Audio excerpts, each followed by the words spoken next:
yensonga ya Grace Khan yetese wiki ewedde neno nkozi muwala we bamuyitani muwala we bamuyita Grana yes Daddy Grana Grana wamulabe Daddy Grana kyekoze yasabudde madamu negamba we waawo abaana bayisaamu eggaali tinka kireebaje tokirabangako sikirabangako tinka kireebaje akono nkakutte tinka kireebaje sikalaza sikirabangako well and good yes tutandikirawo okay kakati ensonga zino tukozeko ku interview wala ze twakolako emabegako natwogera ku nsonga ya Grace Khan yes definitely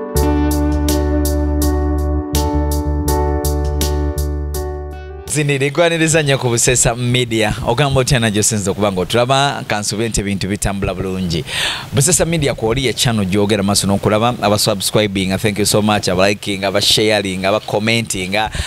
twongera okuwelcoming comments zammwe keep commenting nze Edwin Kawuma Kinaro yako obwavu mu nsi nga nabafaanana sibeesembereza it's a good evening kawungeso olunaku olwaleero tuzze twogere ku nsonga ez'enjawulo African Cuisine Restaurant bebateekamu ensimbi wali ku bbiri wandege yakubiri awo ku roundabout ngoddanga ebwayise ojja okubanga obasanga ku kiziba kita Estel Complex restaurant eri wansi watundirawo entebe but ku rooftop waggulu restaurant gye erigendayo akawoga kufuweko oli ekyemisana oli ekyeggulu oli ebyokulya ebyakabi byonna ojja bisanga ku African Cuisine Restaurant tukakwogera ku nsonga nyingi nnyo olunaku olwaleero n'olwekyo njagala wenyweze sirinzeka ndi ne muganda wange Comrade Chris Mamero bwe tubeera ntuwayamu ku nsonga ez'enjawulo ne tulereasoninga out ne tulabanga tuongere tafali ku ggwanga lyaffe n'oku advisinga abasaana advise n'okuwa amagezi butya bwe tulaba ensonga tovaawo nkomawo ne Mamero.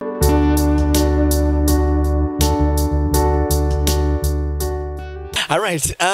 chagina maaso n'okubanga tunyumirwa program Busesa Media kwoli Edwin Kawuma Kinaro agemanya gange ndine Comrade Chris Mamero bwe tuba ntuwaya ensonga ze ntuziyitamu Comrade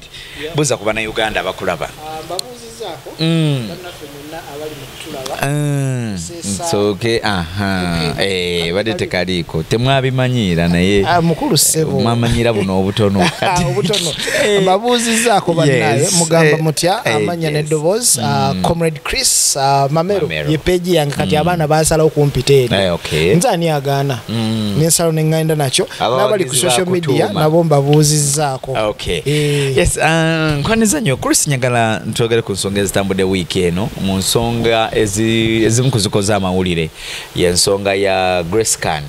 yetese wiki ewedde neno nkozi muwala we bamuyitani muwala we bamuyita Grana yes Daddy Grana Grana wamulabe Daddy Grana kyekoze yasabudde madamu negamba we waawo abaana bayisaamu eggaali tinka kireebaje tokirabangako sikirabangako tinka kireebaje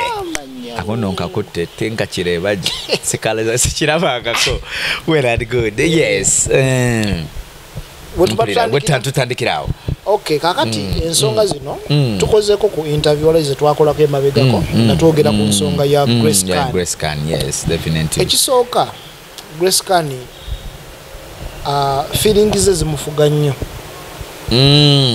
oba onfuna feelings ze wekituuka ku nsonga z'omukwano zimufuga nnyo tasobola kwekontrolinga kati kino kimuleetera okulowooza nti gundi amwagala Prince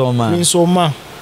naye nze omu kubagamba Grace Khan ayina okumovinga on. It is time. Definitely. It is time to move on. Buli lweesibe nnyo ku musajja atakwagala omaliriza weeswaziza bino bintu byosanga teeka omwana oyo takyawa emabegako ninawe nalaba ng'alumbye Giovanni Luzinda jjukira Giovanni Luzinda yaliko omuntu ate era olwo yatabuka omwana nga yakajoininga mu art industry nati obutambi bwamuwana nesera musajja wa mulungi nga Giovanni yanjagala yelelelele ngalaga akyalinayo feeling kati at the same time nekino kizze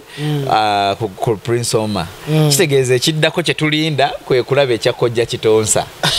nga nakyo kiri kikomyewo mu mawulire nga yes ayina okumanya ekintu kimu nti kati omusajja waba asobola okutunula mu kamera yes n'akugamba nti Grace Khan oli mukadde tonneesibaako tewamulabe taata w'omwana yes namuwulire kati lwatuzzayo akatambi emabega omusajja y'omu famire ye gyavaamu taata we bayitako Grace Kane ne bamutuuza ne bamugamba tukuwe ekyo olw'esonyiwa famire yaffe tuveeko kwegamba bazadde temwagala tewalira famire temwaga teyamu appreciating teyamu welcoming kakati n'omwana n'omutabani tamwagala naye ye akozesa between omwana no gwayina okuforcinga omusajja akomewo mu bulamu bwe it is not going to work. Nina lumaze nawulira nti bagiranga ne beddamu ng'oma najja n'agakubamu ate naddayo moment eyaliwo nange nagimanyaako actually Grace Kane yalina oba yali kyali kivulo oba mukolo oba mbaga e Masaka kati nga bakaddiŋŋana very week I think talk and talk show yali ekyaliko ey'abakasuku wanje director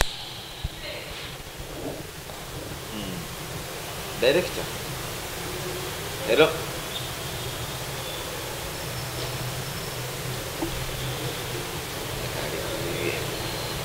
director ayagala kugoba ku mulimu nina sente zemusuubirako mbadde nina omumeeting mbadde by this time tujja batumaze naye naye tumanyi nti interview yegenda babirikodinze it's okay balina omumanya tulina business kale kasita gwa kivuga ajja bisalamu muwaya naye nawaatabiraba n'atabijjaamu naye obadde okyatunyonyola ku nsonga za Grace Kane yes walabako moment eyo wagirabako so bwe bali e Masaka gundi nzijukira kasuku esere yali talk and talk show yali ekyaliwo nga ekyaoperatinga ku Dembe FM era ne bamucontactinga ku simu n'ayogera ne Prince Oma nalaga nti abadde on good terms obulamu bwateredde omusajja nga omukyala musanyufu nga n'omwami musanyufu but after just it took 1 week or 4 days nebeekyawa tugenda okuddamu okufuna bu audio nti Prince Oma ameketa amannyo ekiro nga yeebase osegeera oba yagameketanga nga Grace Kane yatunula n'amulaba bwameketa amannyo manyi twebaka abakazi basigala bo balaba basigala bakyatulaba tugenza okuvaawo okudda kati nga noono yamutereka alina wamulindidde kyobalaba naye yakozeseza chance eyokukola ki kumusabula oli mukadde watandika okuyimba ne baani ne bajuliana kanyomoozi teri kintu kirumba mukazi nga kiwuyisiza ddala bubi era kati kyemmanyi Grace Kane ali mumaziga naye alina okumanya ekisooka advice gyinyiza okwa Grace Kane mu byakola byonna oba misimu yaye omanyi waliyo obuwala nga bwagala gye newindire okuzanya kaadi yeesonyiwe abasajja abali mu art industry Obago yasooka eyamumenya omutima ali mu art yes eyaddako okubiri ali mu art n'owokusatu Kitonsa ali mu art kati oba okyabanoonyaako ki so kwegamba bonna baba basharinga stardom tewali yeeguya munne afuna kye bayita oba test ye eri wrong ndowooza focus ye ayagala kurotatingira mu baserebu naye ate nga waliwo abasajja out there abamwagala ebyaddala ebiri but tabawadde chance ajja kusigala yeerumya yekka kino akikola yekka teri agenda kumusaasira this time around ebya sympathy card byaweddewo actually nzinangenda nti okusinza ku byazaakola byonna sympathy muvuddeko kati bamuwadde nnyo obudde buyo ne bujingo n'amwelkaminga n'amukwasa makula bwamuyita simanya mami daddy all of the side tulaba ate naye addukayo oshegeera mama fina amubeereddewoko abantu bangi bakoze eki si a single mother asoose come on Grace Kane you're not the first single mother gwe twakalaba Edwin waliwo abakyala bangi babazaalamu abasajja tebamanyi gye bali essaawa eno ono namumanyi nti waali amuwuliza n'omuwuliza omukyalo oyo gwe single mother akeera buli lwaggulo buli kawungezi n'agenda n'ayokya kasooli ku kkubo oba gonja abeezeewo omwana kati nga tudda wano tusaasira Grace Kane so it's high time akimanye nti kati sympathy vote yamuvuddeko yaweddewo bw'aba alina kyagala okwekola akyekole ng'obudde bukyali naye alina music gwe yafulumiza mu myaka gino ebiri anti akaaba nnyo sympathy buli wamu single mother owawa oba ye kyekimukolera omanyi oyinza okuddaawo ng'okubeera mu mawulire nga kyekikipinga erinnya Grace nga likyatambula byakisiru abikomye addeyo mu studio ayimbe abaana bangi bagenze mu bwakadaama kati abikomye gwe owulira bw'aba awulira nga Prince Omaro amulemerera afune passport kampani ezitwala abaana zabwerere agende mu kiyumba ky'omuwarabu wa baba akole after 5 years ajja kudda ng'ali fresh kati bali bafaki ne Bad Black nena olunalaba lwe beeyambala awo emabegaawo yamuconnecting ewa Bujingo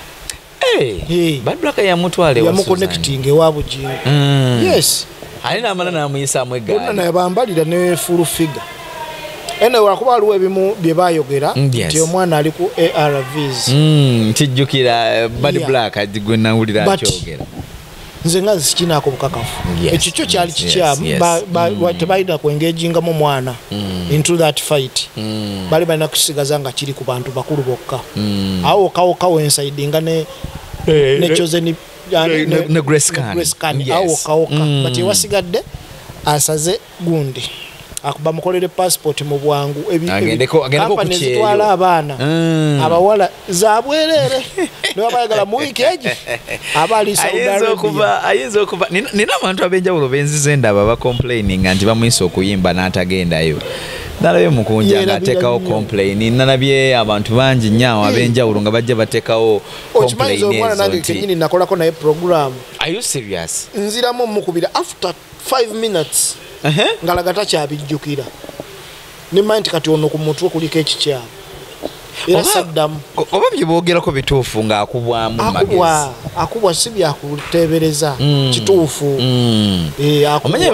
omanye bw'okuba bw'otyo abamu ekuleetera kujjukira bizibu by'oyina okitegeera waliwo beewanika haayi ne babeera haayi waliwo besalo n'ojjukira ennaku yo gy'oyina n'okaaba amaziga ajja kwendinga apo bubi ate nga yakyereetedde tagenda kunenya muntu yenna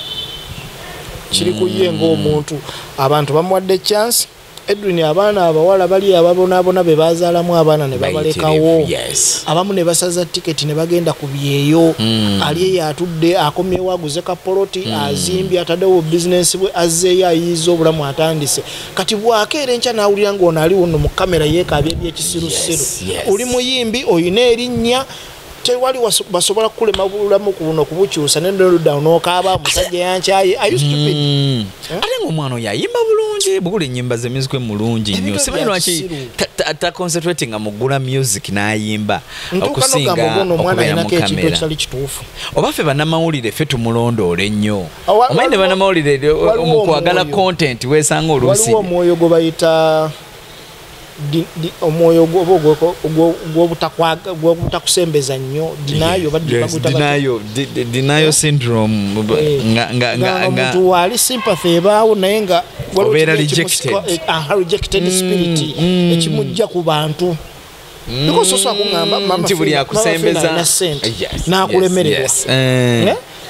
Geoffrey Rutaya n'akulemererwa okimanyi oyo omwana Kasuku yamukuba oluseke n'amugjangamu ssente Kasuku kigwa okuba oluseke ne Kasuku yamuwanga naye n'amulemererwa Susan Makula nawulira naye amuwoninga nti nze munaye naatera okujjako engalo n'alemererwa okitegera ndowooza kati abantu bonna betwogerako bali prominent mu art industry ne bonna bakoze eki balemereddwa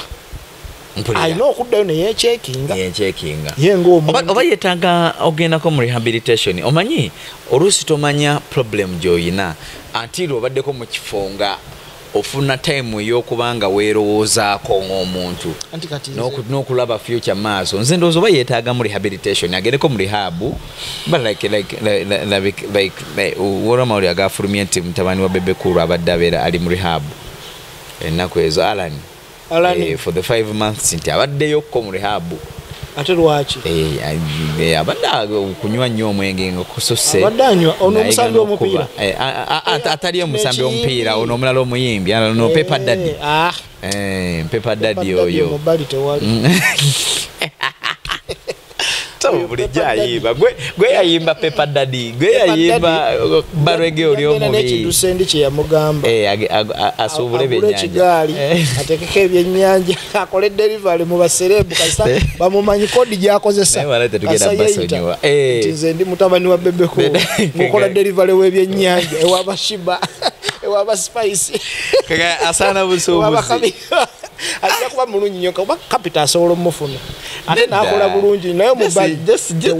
kitaawe ayina omuyambako amukolera ekyoenyimba champion Gudo asinga Pepper Daddy erinnya definitely amusinga Fresh Kid asinga ne Felista the superstar tamusinga amusingako kyatoddawo ngambe mu business gyalimu ntuufu so Grace Khan afune omudaala agule ebigaali afuneko n'abamuwerekerako naye kakati naye ndoza ne Grace Khan yetagotwalako mu rehab na mukwano gwange wa Life Back Foundation Dr. Eddie Sempira omwana ono mumutwaleko eyo abeereko eyo emyezi nga 6 aveko mu kubeera onenze kyendowooza ekisinga yesi yeetaaga kubeera biza aleme kubeera idol kati azini biza atya bwagenda mu Saudi ajja kuba n'emirimu mingi nga talina budde bulowooza ku bizibu bye talina budde bunywa talina budde ekizibu kyalina kiri eki kyamuwala we na kulinda musaala gwe kujja ate abashuwa nti gujja kukola ki kujja kati abeere bize abaana bangi ate career ne ya music asobola okuyimba ng'ali eri napushinga music bwati agenda okudda ngaali fresh naye bino byalimu ebyekisibo okeera kwebaka kunywanjagana mwenge nakukabira musajja yakulekawo n'agenda ate nga bala babeera nabangi ababeegomba simanyi lwaki oba weesiba ku musajja atakwagala ne Prince Oma tokiddanga yagambye yagala mwana sooka mukebeza wadde ne Prince Oma si muyimbi omubali tewali naye agenda kubeera assistant wa gundi ono wa Pepper Daddy amukwatira ekisawo mwateeka sente z'ebyennyanja oda beetetenkanya bwetetenkanya so nga tumalirizako Grace Khan omuwa magezi ki amagezi geego agende ku kyeyo agende Saudi abaana bangi mune emyaka gye ebiri ebenga break gye yeewadde ekisooka ajja kubeera bize nga tali idol ate ng'akola akasente nga yejjeeko eno gundi omwana oyo amutwale mu bakadde be anadi omwana alina wamulabirira omwana ali wa Susan Makula and is doing fine yes bamusigaza bamuyina bamulabirira bali ready omusomesa omanyi buli lwabeera ekisooka bannamawulire bajja kuba bamusumbula bamubuuza ebintu biba bikomawo bamujjukiza yeetaaga agenda mu rehab yeetaaga agenda ku kintu ekimufuula bize abeere ng'akola 24/7 abeere ng'ekyeyo naye abeere ng'afuna omulimu wano e Uganda nga gumufuula bize Grace mpereza kino Grace abeere ki abeere bize kiyeetaaga kyokka and I don't mind is a devil man is a devil's workshop is a devil's workshop kalino zowulidde mu Uganda Grace Khan ensonga bwetyo tuzogeddeko n'olwekyo katukusabira amagezi mamero gakuwadde geego so it's up to you bogatwala oba ogaleka Edwin Kawumakina alwanyongera okujjukiza ennaku z'omwezi 3 tugenda beera wali eri ku Divine Village Restaurant Edwin November nga tucelebrating emyaka 12 mu entertainment tugenda beera n'abayimbi bangi live band lukoba mazima neyanziza nakanabulabye amaanyi ngalaba agamba mero media namungi w'omuntu yakala sina kyenkwogerako so bannayuganda mujje tubeereyo ku Divine Rubaga nga 3 November ejja beera celebration y'amaanyi Mamero njabeera naye ne banamule bangi nnyo n'abayimbi bangi nnyo mujje tukyakaleeko mitwalo 2 ku mitwalo 5 ne tebo ya mitwalo 3 ngambira ku baana ba Fangoni baguleyo tebo nga 10 nange ojja kumpa gundi mpa omulimu nina badansa abaana bajje baperforming ino badansa tokimanyi naawe wamoyina mama abaana be bakola ewalo ndinyasa anina omulimu gwengenda okuwa ogwolwokuna ninaje njagala okutwala tebali common face tezili common buli wamu kozi bali bameka olina timu y'abaana bameka nina abato n'abakulu kati bingi njagala bombi oyagala kumukolo gwo si ku mukolo gwange njabagala bombi nena njagala okutwala ewalala tugenda kyogerako badde ndowooza mulasawo yakola ku busy otherwise wetu tutambudde keep it Busesa Media keep it liking and sharing mbagaliza olunaku olulungi aka African Cuisine Restaurant tugende tugiwagire wali ku bbiri Estelle Complex waggulu ku rooftop ebyokulya ekyemisana ekyenkya n'ekyeggulo jjo kubanga okisanga ekyomulembe ddala bakola deliveries obulango jabba obulaba ne namba yaabwe jabba eyitawawo half screen ekifo ekyo kirungi kifo kirungi abananga abatana bagenda ku aka muyitireyo ko abantu ng'ova mu tawuni ndowooza oyite no Wandegeya ngadda ekaleerwe kati waliwo bayita ku bbiri kale oleka kulawunda about y'oku bbiri waliwo eridda ebwayiise kati nga wakaweta buwoti rawundi waliwo kalina empya eriwo opposite ne gundi ya Makerere Business Institute opposite kati otunuka make otunula ekyemmanga kantu ako bokalaba bannange ng'olina girlfriend ng'olina family ogenda no spending out time yo wakakkamu ka music kaseneekerevu ate empewo ziba zikufuwako kuba oba ku rooftop ekitegedde ekirala kakikaliko etwalya bakayita bakayita sandwich bakayita sandwich akantu ako kansigalamu era bagita sandwich chicken sandwich yali yankoko bannaye kaali kalungi nawe bweyongeza buli muntu yenna akoleki agendeyoko n'omupiira osobola okugulabirawo Arsenal biki otegeera osobola olabira omupiira kanfu kalungi nnyo bagende bannayuganda tubagaza olunaku olulungi beere bulungi mweraba